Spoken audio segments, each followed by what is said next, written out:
بسم اللہ الرحمن الرحیم۔ اس وقت ہم انشاءاللہ تعالی عیدین کے حوالے سے کچھ ضروری باتیں عرض کریں گے۔ ابن ماجہ ابو امامہ رضی اللہ تعالیٰ عنہ سے راوی کہ نبی کریم رؤوف الرحیم صلی اللہ علیہ وسلم نے فرمایا، جو عیدین کی راتوں میں قیام کرے اس کا دل نہ مرے گا جس دن لوگوں کے دل مریں گے۔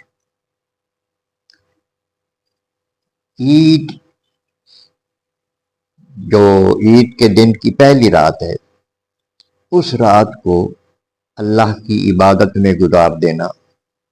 یہ دل کو زندہ کرتی ہے، تو جس کا دل نہیں مرے گا، آقا علیہ السلام نے ارشاد فرمایا، جس دن لوگوں کے دل مریں گے۔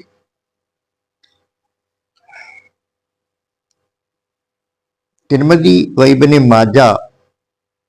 اور دارمی بریدہ رضی اللہ تعالیٰ عنہ سے روایت کرتے ہیں کہ نبی کریم علیہ السلام عید فطر کے دن کچھ کھا کر نماز کے لیے تشریف لے جاتے، یعنی کوئی میٹھی چیز، کھجوریں، یہ سنت ہے نبی کریم علیہ السلام کی کہ عید الفطر چھوٹی عید والے دن نبی کریم علیہ السلام جب نماز کے لیے تشریف لے جاتے تو کوئی میٹھی چیز کھا لیتے، اور عید الاضحیٰ کو نہ کھاتے جب تک نماز نہ پڑھ لیتے۔ عیدین میں یہ نبی کریم علیہ السلام کی سنت ہے کہ بڑی عید کے دن کچھ کھائے بغیر نماز عید کے لیے چلے جانا، اور نماز عید پڑھ لینے کے بعد پھر کچھ کھانا، یہ بھی حضور علیہ السلام کی سنت ہے۔ ایک بات کی وضاحت بڑی ضروری سمجھتا ہوں کہ پرانے زمانے میں دیہات میں یہ دیکھا گیا ہے کہ جو نبی کریم علیہ السلام کا یہ عمل ہے کہ بڑی عید کے دن کچھ کھائے بغیر نماز کے لیے جانا، اس کو وہ روزہ قرار دیتے تھے۔ لوگ کہتے تھے کہ یہ سوا پار کا روزہ ہوتا ہے، جس نے قربانی کرنی ہے وہ صبح سے کچھ نہ کھائے، جب قربانی کا گوشت پک جائے تو اس کے ساتھ روزہ افطار کیا جائے۔ تو یہ بات بالکل غلط ہے، عید کے دن روزہ ناجائز ہے۔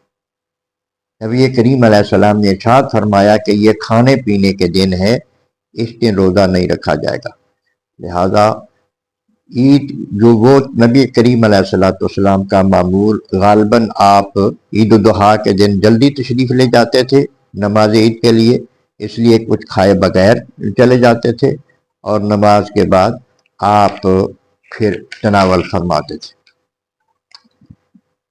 عام دنوں میں نماز فجر کے بعد طلوع آفتاب تک اور اس کے بعد 20 منٹ تک انتظار کے بعد نماز اشراق پڑھی جاتی ہے، لیکن عیدین کے دن یہ نمازیں نہیں پڑھی جائیں گی جب تک نماز عید ادا نہ کر لی جائے، یعنی یہ نوافل نہیں پڑھے جائیں گے۔ کوئی بندہ یہ نوافل نہ پڑھے۔ نماز عید کے بعد اگر کوئی نوافل چاشت وغیرہ پڑھنا چاہتا ہے تو وہ گھر جا کے پڑھے گا، یہاں نہیں پڑھے گا۔ اس کے علاوہ نبی کریم علیہ السلام کا معمول جب نماز عید کے لیے گھر سے تشریف لاتے تو عید الاضحیٰ کے دن تکبیریں کہتے ہوئے تشریف لے جاتے، اور پھر آتے راستہ اور جاتے اور راستہ بھی بدل لیتے۔ یہ بھی آپ کا معمول تھا۔ تو اچھے کپڑے پہننا، یعنی یہ جو سنتیں ہیں نبی کریم علیہ السلام کی، ایک سنت یہ ہے کہ صبح کی نماز محلے کی مسجد میں باجماعت پڑھنا، یہ بھی عید کی سنتوں بھی۔ ویسے تو جماعت کے ساتھ نماز پڑھنا واجب ہے ہر مرد کے لیے، مسجد میں وہ جا کے نماز عید ادا کرے تو یہ ویسے اس پر واجب ہے۔ تو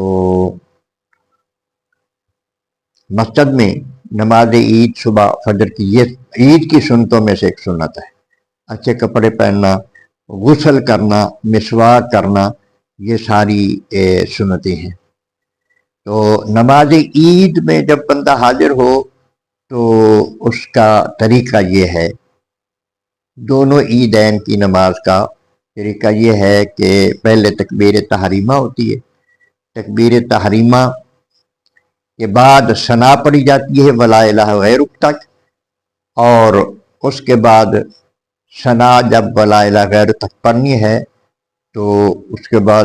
اعوذ باللہ بسم اللہ فی الحال نہ پڑھا جائے، 3 تکبیریں کہی جائیں،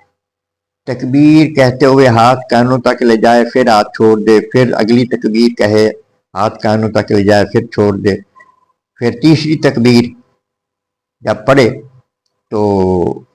پھر ہاتھ باندھ لے، تیسری تکبیر کے بعد پھر سورۃ فاتحہ شریف اور پھر سورت ملائے، اس کے بعد رکوع اور سجدہ، دوسری رکعت میں قرات کرے اور قرات کے بعد 3 تکبیریں کہے، اس طرح نماز جو ہے وہ مکمل کرے۔ اس کے بعد قربانی کے حوالے سے بھی جو بات ہے وہ یہ ہے کہ ضروری بات کہ جس نے قربانی کرنی ہے وہ بہتر یہ ہے کہ اپنے ہاتھ سے قربانی کرے اور تکبیر پڑھے، بسم اللہ اللہ اکبر اللہ اکبر، اور یہ تکبیر بلند آواز سے پڑھے۔ اس میں دعائیں بھی ہیں لیکن وہ انشاءاللہ پھر سے اتنا ہی کافی ہے کہ بسم اللہ اللہ اکبر اللہ اکبر، اگر کسی نے بلند آواز سے تکبیر نہ کہی، یعنی اتنی کہ وہ آپ خود بھی نہ سنیں، اتنی بلند آواز سے نہ کہی تو جانور جو حلال نہیں ہوگا۔ یہ بات اس کا بہت زیادہ خیال رکھنا چاہیے۔ بعض دفعہ ایسا ہوتا ہے کہ کسی اور کو بلایا ہوتا ہے ذبح کرنے کے لیے، اور جو جانور کا مالک ہوتا ہے اس نے بھی چھری کو ہاتھ لگایا ہوتا ہے، دونوں مل کر چھری پھیرتے ہیں، تو ان دونوں پر واجب ہے کہ وہ دونوں مل کر تکبیر پڑھیں، ان دونوں پر واجب ہے۔ اگر ایک نے تکبیر پڑھ لی دوسرے نے نہ پڑھی تو پھر بھی حلال نہیں ہوگا، لہذا ان چیزوں کا خیال رکھا جائے۔ اللہ تبارک و تعالی عمل کی توفیق عطا فرمائے۔